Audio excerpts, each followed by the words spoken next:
Back to the talk that drives America. This is Nemo Nation. Let's rejoin Jimmy and see what's going on here. Well, I gave you his bona fides before we actually hit the break, but a quick summation would not be a bad idea at all. Along with being the chief scientist for DAT Freight and Analytics and the founder and director of MIT's FreightLab, he's also the director of MIT's MicroMasters program in supply chain management, the executive director of the Center for Transportation and Logistics. He's a senior research scientist at MIT, and Dr. Chris Caplice is a Silver Family Research Fellow. It is our pleasure to welcome him here this morning. I know you're a friend of Dean Croak, and I'm just thrilled to have you here. How you doing, Dr. Chris? Yeah, I'm doing great. Thanks so much. Please just call me Chris. No one needs to call me doctor except my wife. Oh, yeah, by the way, that's how I feel about my situation, too.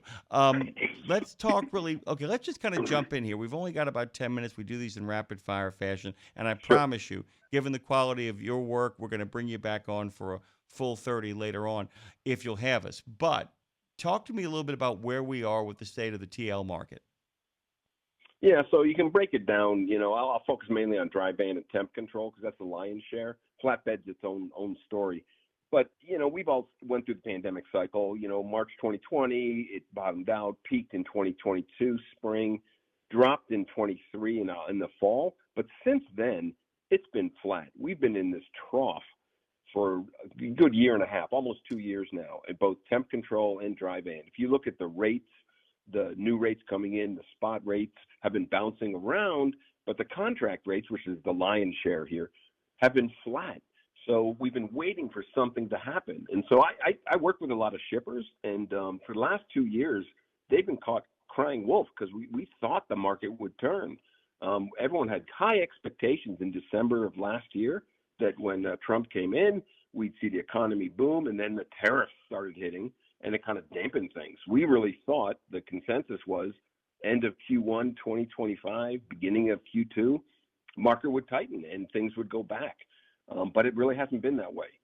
So I think that the overall arching, environment we've been in has been a trough for the last 18 to 24 months.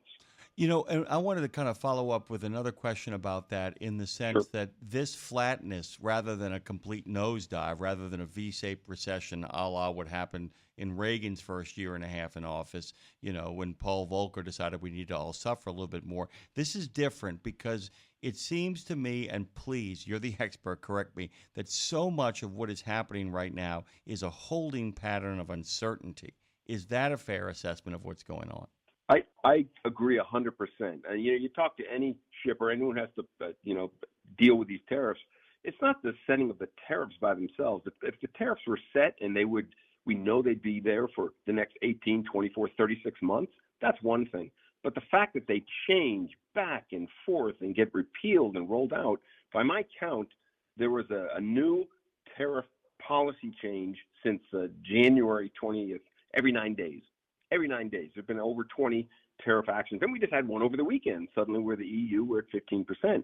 So I'm with you 100%. It's uncertainty and variability that kills us. It's not the absolute tariff amount.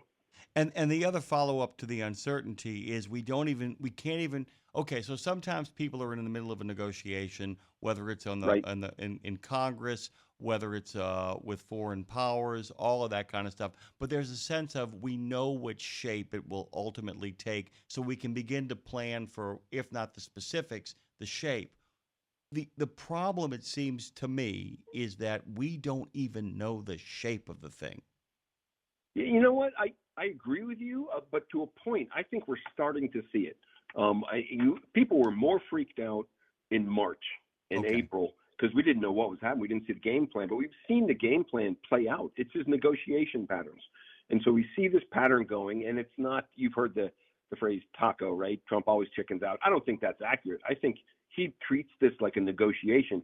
Come in hard, see what concessions you can get, then you settle out. I think we've become desensitized to this, and we've seen the patterns to it. But to an earlier point you said about the V, you're right. We haven't been in a free fall since 2022. We've been in a holding pattern since then. And I think it's 100% what you said. So much uncertainty. people aren't making the investments. I agree with you 100%. And the other thing, and I go back to that V because I mentioned Mr. Volcker, the idea that people these days talk about interest rates being too high or interest rates being too low. The old joke is the idea that Paul Volcker in 1982 decided that we'd suffered enough and dropped it from like 17% to like 7%, and a cry went up around the country that it was morning in America. Even the Federal Reserve can't act because it's not going to act because depending upon the size and scope of the tariffs, that is going to affect how they're going to try to affect monetary policy. So everything is in holding pattern, not just the private sector, but the government sector. So many other mechanisms of government are like, we're not doing anything until we know the final thing. But from what you're saying, which by the way is the first hopeful thing I've heard in a while, it sounds like they may get, if they're getting the shape of it as well, they may have some more definitive plans about what might happen next. Where are they headed? So I think we're talking in the same ballpark for where we're looking. But from the shipper's perspective, I think it's funny. It's not like the shippers I talk to are not trying to totally squeeze down the carriers. And what they're really doing is they're more concerned, as I talk with them, about carrier survivability than they are about, saving some money off their transportation budget. Because they've recouped over the last couple of years. So I think with the big sea change that I've seen in the last 18, 24 months is shippers are now more concerned with carrier survivability and those kind of things to get through this uncertainty. Because if you look at it, the compound annual growth rate of truckload rates for the last 2 years, that's actually like 10 years if you go all the way back, is less than like 2.4%. That's way below the rate of inflation. So the carriers are suffering. And so I think you're seeing more shippers focusing on that, going more asset-based and trying to make sure that their carrier base, their capacity is secure going forward. I don't know if I exactly answered your question. No, you did. No, you did, because that's the idea too, is the fact that a lot of people don't understand that, one of the things about a holding pattern, and this goes right down to the micro, and the idea that an individual carrier or a small business often will hold on to a truck driver even though they can't, quote unquote, afford them in the moment, because if there is a rebound or stability arrives in the marketplace, what you don't want to be doing is having to go find new people to drive for you.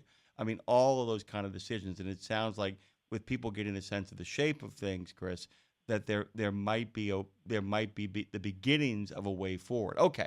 So where is all this heading is my first question. And then once we get through that, I want you to point people to what they can look at to kind of get a sense of where they should go next. But when does that final movement up? When does the stagnation, the stagnant moment become something mobile? Is that the second quarter of next year, the first quarter of next year? Where's our destination? Yeah, so here's the thing. It's been a slow recovery. One of the things we look at here at DAT is the new rate differential, and that's where we see from shippers new contract rates coming in and how they compare to the rates they've replaced. We can actually look at that. And that, bottomed out in 23 at like negative 10% because shippers were looking to recoup all the the money they had to pay for getting capacity during the pandemic. But it's been in a steady climb now, and it's hitting around 0 plus or minus 2%.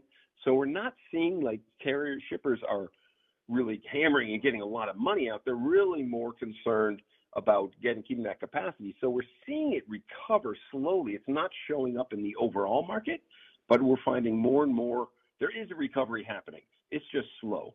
I will say that through the end of this year, I don't see spot versus contract rates. If we look at those two, spot has been below contract for 2.5 years now, 3 years. I don't see that flipping to the end of the year. Spot is still, it's bouncing up and down. We saw 4th of July bump. We see bumps every now and again, but it's not sustaining. So my guess would be Q1 2026, maybe beginning of Q2. It really depends on how the economy continues to bubble along. Yeah, and we're almost out of time here. But in some ways, you can make a case that this resembles not so much that bounce from the early '80s, but that long, slow slog. Not at the same kind of depth of problem, but that long slog out of the Obama situation, where it just one day you finally woke up and said, "Oh, I can suddenly feel the weight off my chest. It just took 4 years to get here." Is that fair? Yes, I think so. It's not. I don't.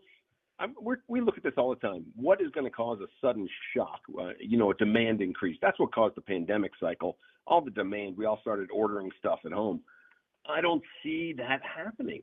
I see it's a steadily bubbling up. Economy's getting better. People are getting more optimistic. Customer sentiment increased finally. So I think it's happening, but I think you're right. It'll be a gradual improvement. It won't be I don't see a sudden spike happening. Really quickly, and I got about 30 seconds here. Where can people go to check out more of your work? Where would you recommend people go to kind of follow all this stuff as it plays itself out? You get Dean on, so always listen to Dean. Dean Croak's an expert. You can always go to DAT, our website. We always publish these things, and you can always just Google me for MIT for my research that I do there. The research I do up at MIT is a little more longer looking. The stuff I do that's more temporal right now, what's happening, that's more with DAT. And so just keep talking to Dean. He's the man. He knows what's going on. We have a really good time. He is a frequent and regular contributor here. Chris Caplice has joined us this morning. We can't thank you enough. I'm gonna call you Doc. Okay, how about that? How about Doc? How about Doc Caplice? If you have to. You have to. Thank you, my friend. I can't wait to get you back. You. Have a good one. Thank you. Take care.